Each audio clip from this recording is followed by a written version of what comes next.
Aziz o'quvchilar, mana hozir biz sizlar bilan har qanaqa yuzdagi ugrilar, yiringli ugri yoki komedonlar, har qanaqa ugriyni bemalol davolab beradigan losyon tayyorlaymiz.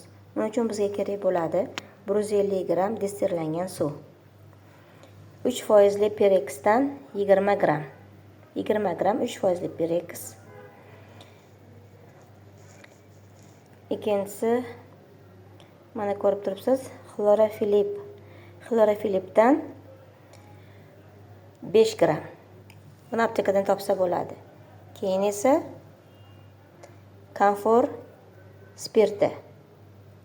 Komfor spirtidan esa 10 tomchi. Demak, uchalasini aralashtirib, hozir ugriga qarshi losyon tayyorlaymiz.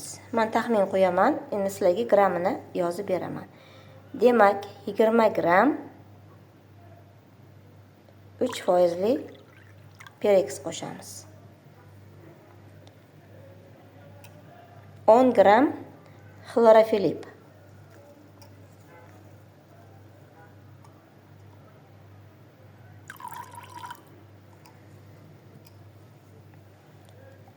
Komfor spirtidan esa 10 tomchi.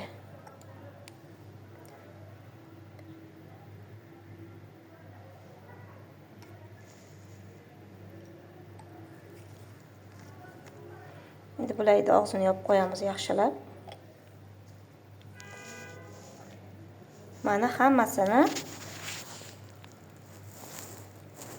suvimizga quyib oldik. Endi buni yaxshilab aralashtiramiz. Buni yaxshilab aralashtirib,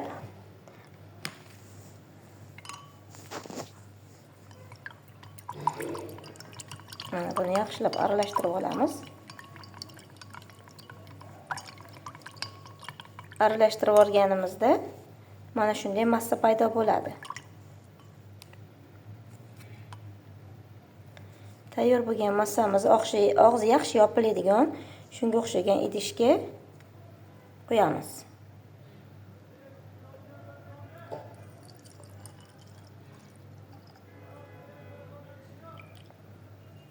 Buni quyib oldik. Endi buni yaxshilab og'zini yopamiz. Mana bu ugri uchun har qanaqa ugrilar, yiringli ugrilar, katta ba'zilarga katta yiringli ugrilar chiqadi-yu, shularda ham uchlari yiringli bo'ladi, o'shalarda ham zo'r davolab beradi.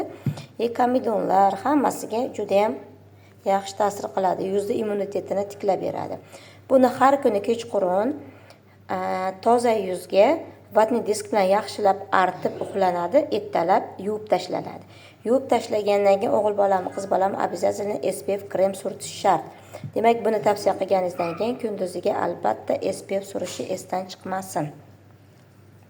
Demak, bunimiz ugriga qarshi losyon.